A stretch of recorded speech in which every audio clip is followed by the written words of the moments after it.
The sun had already set on Jacksonville Beach on an uneventful Wednesday evening in mid-February 2022. That night, Jared Bridegan had taken 3 of his 4 children out for dinner.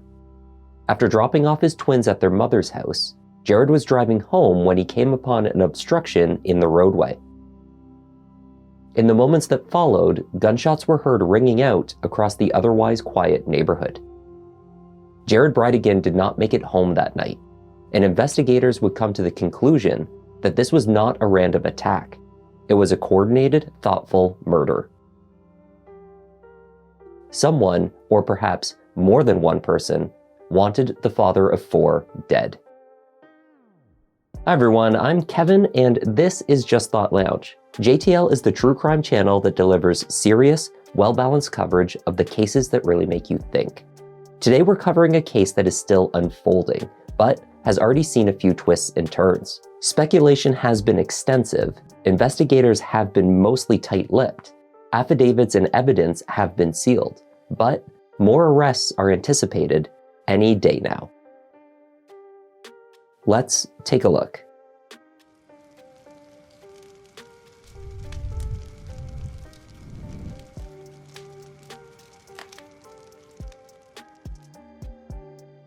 In 2013, Shayna Bridegan kept a blog she entitled Bridegan Musings.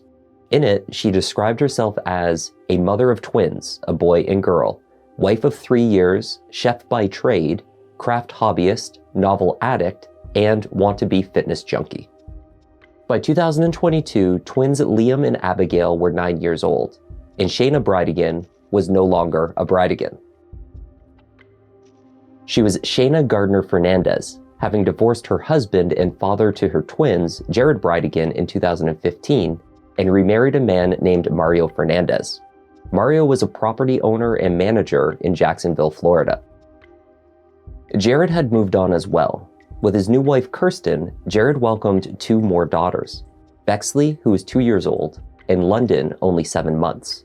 The 33-year-old software developer was a manager at Microsoft, but his most important job was as a father to his 4 children. Thank you, that's beautiful. It's a great picture, Daddy. I want your flower. I see it, that's a beautiful flower. Jared and Shayna shared custody of the twins, alternating the weeks that the children would stay with each parent. The arrangement worked across 2 family homes, both located along the Florida coast, only a short drive from one another. For the Bridegan family, Wednesday night was date night for the kids. As part of the arrangement to see the twins regularly, on the weeks that they stayed with their mother, Jared would collect them from Shayna and Mario's and treat them to a dinner out, along with their little sister Bexley. This was the case on the 16th of February, 2022. After a dinner out, the twins were dropped at their mother's home in the Sanctuary neighborhood in South Jacksonville Beach at around 7:30 p.m. From there, Jared continued on to his home in St. Augustine, a roughly 40-minute drive. Only a few minutes into his journey, just miles from Shayna's home, Jared encountered a tire obstructing the roadway. It sat in the center of his lane. Popping on his 4-ways, Jared exited his SUV, a black Volkswagen, presumably to remove the tire. In the middle of that roadway, Jared Bridegan was shot multiple times at close range. He had no chance of surviving the attack. In the back seat of the SUV and strapped into her car seat sat Bexley, untouched and unharmed. A passerby came upon the scene within only 3 minutes and called the police. When officers arrived on the scene, they found the vehicle with the flashers on and noted the tire in front of the vehicle in the roadway. Responding officers rapidly deduced the tire as the cause of Jared's stop, which was further verified when they found nothing at all wrong with his vehicle. There were no signs of a sudden stop, such as tire marks on the pavement. The flashers left on the vehicle also suggested that Jared had taken his time to stop the vehicle safely. There was no indication that anything from the SUV was missing either. The stretch of roadway where the shooting took place was not exactly remote, but there were no other vehicles or witnesses in the immediate vicinity. It was also well lit. However, conveniently for the shooter, that particular stretch was also absent of homes lining the road and therefore also void of surveillance systems doorbell cameras, or other likely sources of evidence in the suburban setting. It is a tree-lined area on a one-way street. One neighbor did hear the gunfire, but nothing preceding it. No raised voices, no arguments. Only the shots rang out. A home security camera registered the noise, then silence. The evidence indicated a targeted and well-planned attack. The sanctuary neighborhood is a secluded, gated community that rarely sees any violent crime. Taking on board all of these considerations, Jacksonville Beach Police determined that the chances of Jared's murder being the result of a random attack, or his attacker unknown to him, was extremely unlikely.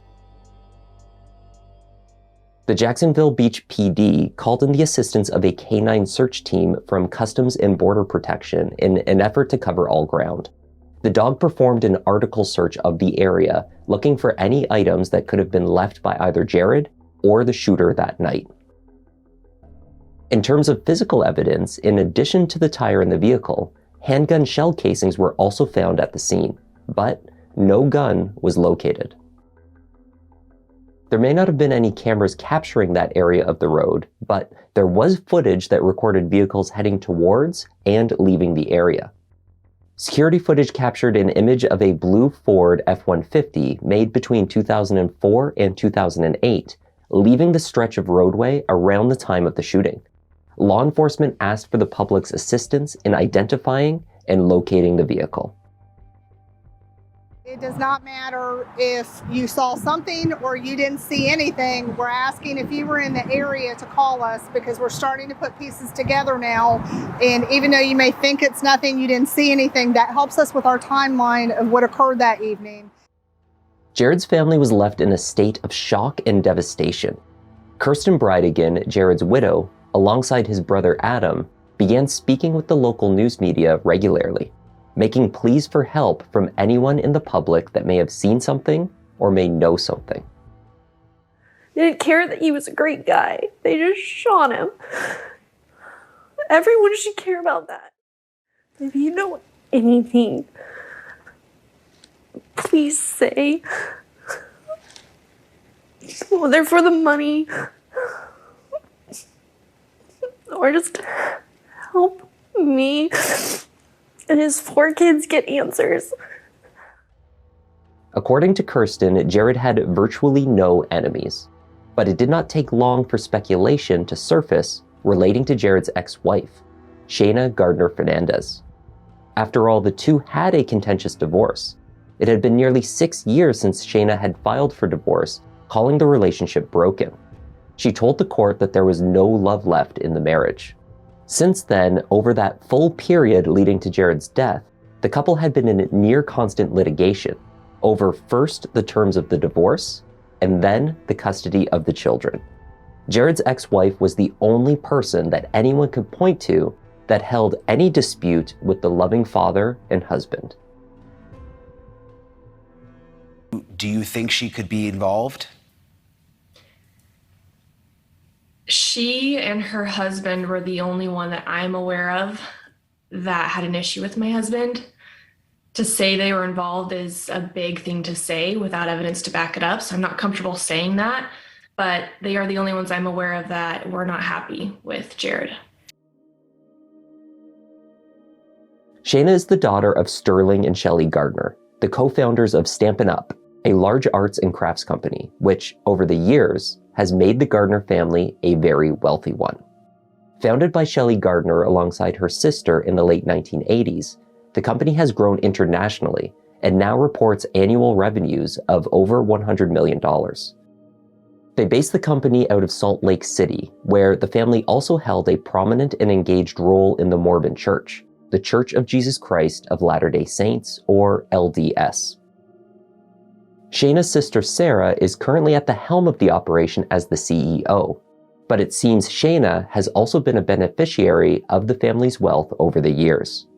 She and Jared met in 2009 while Shayna was visiting a friend in Jacksonville. The two bonded in part over their shared Mormon faith, and in 2010, they married at the Salt Lake City Temple. The engagement period was brief, According to Shelley, the restrictions on premarital relations imposed by the LDS Church meant that months-long engagements could be difficult for couples. For this reason, she and Sterling encouraged their daughters, after having found their future husbands, to marry quickly. Such was the case for Shayna and Jared. At the beginning of the couple's marriage, they seemed extremely happy. Shayna's personal blog posted loving pictures of the newlyweds as they spent time with her family in Utah and vacationed with friends. Shayna documented her and Jared's joy over her pregnancy, proudly displaying her baby bump and writing of their happy and nervous anticipation of becoming parents. The couple had decided initially to settle in the Mormon community in Utah. Jared and Shayna purchased an $800,000 home near her parents in Highland. According to friends, each drove a Mercedes, although neither one had a job at the time. This light and easy phase of the marriage quickly drew to a close. After Shayna gave birth to their twins, Liam and Abigail, the couple needed to relocate. Liam had been diagnosed with a heart condition, pulmonary hypertension. Doctors said he needed to live at sea level for his heart to work correctly. In the summer of 2014, Shayna blogged, "We have had such a great welcome to Florida, and I am so grateful for the people who have welcomed us as family. I am grateful for the freedom to practice our religion and have church family wherever we are." But it wouldn't be long before Shayna's joyful family blog went quiet. Cracks were forming in the marriage, according to those who knew the couple well. The move to Florida was meant to be a fresh start. Despite outward appearances, it was reported that Shayna began to stray from her faith. Conversely, Jared remained a devout LDS churchgoer and grew more and more distant from his wife. The 5-year marriage met its end nearly as rapidly as it had started. Friends reported that the beginning of the end came when Jared discovered racy email exchanges between Shayna and her CrossFit trainer, a man whom he had hired to train his wife as a gift. The trainer himself claims to have carried on a months-long affair while the couple was already miserable, living together at the same home, but on different sides of the large house. Shayna denies the affair. Friends of Jared said that the father was willing to forgive the alleged infidelity for the sake of their children, but claimed that Shayna was done. She just wanted out of the marriage. She filed for divorce as well as sole custody of the children. And then, things turned really ugly. The situation continued to spiral as both fought for primary custody of the twins and for exclusive occupancy of the Jacksonville home where they still lived together. Shayna accused Jared of threatening to withdraw money from the children's trust funds for his own use, and he claimed that she was spying on him by hiding baby monitors throughout the house and putting a tracking device on his car. Shayna claimed that her ex-husband allegedly engaged in disturbing and abusive behavior, such as regularly interrogating and recording her children after actively coaching them on what to say. She claimed he threatened to use these recordings against her. In an exchange with his lawyer relating to what Jared claimed were cameras set up across the house to watch him, he stated to his lawyer, "I want the flipping gates of hell released on her for this." By February 2022, both had remarried. Jared became the father to 2 more children with Kirsten, but the fighting continued, drawing in their new spouses. I'm sure you would say that we've had happy moments. I mean, we share the 2 most beautiful children in the world. Anytime divorce comes into any situation, it's messy. It just is. I will say that I think that we both love our kids. They took us to court over everything, whether it was true or not. Most of their motions and allegations got thrown out because they were false. So, no fear for his life, but it was just constant being dragged into court. Finally speaking out in her own defense did little to quell the suspicions towards Jared's ex-wife. Shayna called the speculation that she could have been involved in Jared's murder inaccurate and sensationalist. But everyone from her fitness trainer to her tattoo artists began speaking to the media and suggesting her guilt. A worker at her tattoo shop claimed Shayna said she just wanted Jared to shut up and reportedly asked the staff if they knew anyone who could shut him up. Did you have anything to do with Jared's murder? No, I did not have anything to do with his murder. Even though we didn't always get along, he was still the father of my kids. Throughout 2022, police remained quiet about the investigation, stating only that multiple resources were being directed to the case and that it was being worked daily. Meanwhile, Kirsten was left disturbed and frightened. Only a week after the murder, an unknown figure was caught by her home security camera just outside her door at night. According to Kirsten, this had never happened before. I just tucked the kids in bed and I got a notification that there was a person in the driveway. In the 2.5 years that we've lived here, it's the first time we've had a random person detected on a camera, and it was a week after. So either the timing is just insane or it could be connected. Police repeatedly made requests to the public for help. Experts suggested that the release of the surveillance video capturing the blue pickup truck was indicative of the main, perhaps only, lead at the investigators' disposal. Law enforcement would not be tracking down every Ford F-150 in Jacksonville if there was other, more significant evidence pointing towards a suspect. In the meantime, Kirsten and Adam Bridegan remained patient. And all of us are suffering, and we live in this fear, and there is no accountability yet. There are no answers. We need those answers. In January 2023, there was finally news of movement in the case. Jacksonville Beach police were expected to announce an arrest, but the accused was not a person that anyone close to Jared would have predicted. Jacksonville Beach Police Department Chief Jean Paul Smith made the announcement during a press conference, flanked by State Attorney Melissa Nelson and the Bridegan family. Just under an hour ago, this man, Henry Tenen, was arrested for the following crimes: conspiracy to commit murder, second degree murder with a weapon. Today, we have decided to share limited information about the state's evidence against Henry Tenen. We know Henry Tenen did not act alone. Attorney Nelson revealed a few details relating to the case against Henry Tenen. The only information released, a summary document, stated that on or between January 4th and February 16th, Henry conspired to bring about the death of Jared Bridegan. She did not identify with whom Henry had allegedly conspired. Media outlets promptly reported that Henry Tenen has an extensive criminal history, stretching back decades. This record primarily consists of traffic violations, but there were notable charges just over 10 years ago for domestic assault. At that time, at least, it seems that Henry had a violent streak. He had actually been in police custody for months before the announcement of his connection to Jared's murder. He was arrested for leaving the scene of an accident with property damage. Probable cause for the charges of murder in the second degree, conspiracy to commit murder in the first degree, accessory after the fact to a capital felony.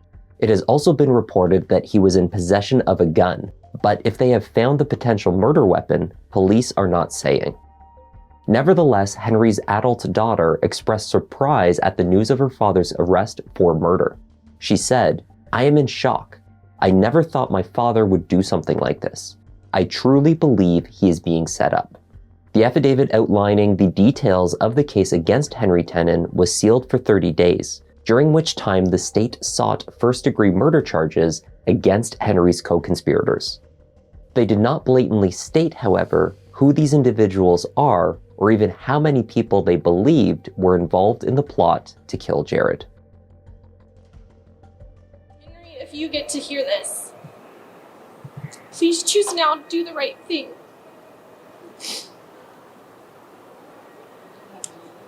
Please help us receive justice sooner than later and allow us and your own family to move forward and focus on healing as quickly as possible.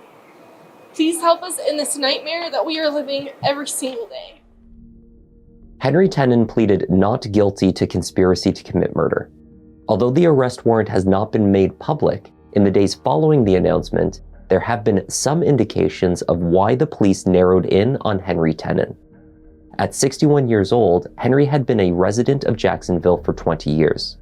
Neighbors and friends of Henry's spoke to the press after his arrest. What's he like? He was a good guy. He had a couple kids. He worked 6 days a week. Hardest working dude I've ever seen. What kind of vehicle did he drive? He drove an old Ford F-150, and he had an old Crown Vic. What color was that F-150? It's blue color, maybe two-tone. There is more linking Henry to the shooting than just the blue F-150.